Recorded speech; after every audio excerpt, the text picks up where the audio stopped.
Defni Caruana Galizia illum kienet tagħlaq 55 sena, ġurnata li matula l-Partit Nazzjonalista kompla jesprimi l-preokkupazzjoni tiegħu li kważi sentejn mill-assassinju tal-ġurnalista l-awtoritajiet Maltin mhumiex qegħdin juru ħeġġa sabiex jaqbdu lil min ordna dan il-qtil.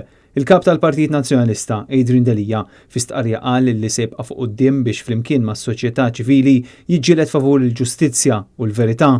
Il-Gvern għandu minnu fih jieqaf kaxkar saqajh u jagħmel dak li missu għamel hekk kif inqatlet Defni Caruana Galizia u jaħtar bord tinkjesta li ma jkollu l-ebda teba politika. B'hekk biss ikun qiegħed iseħħ dak li titlob is-saltna ta' dritt.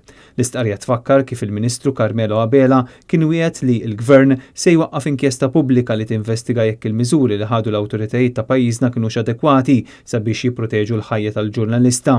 Fil-15 ta' Lulju li għadda Adrian Delija nnifsu kien kiteb ittra lill-Prim Ministru dwar dan. Iżda hu naqas milli rispondih. U llum il-kap tal-Partit Nazzjonalista reġa' appella lill-Gvern sabiex jaqaf jinjora lill-Oppożizzjoni, lis-soċjetà ċivili u lill-istituzzjonijiet internazzjonali.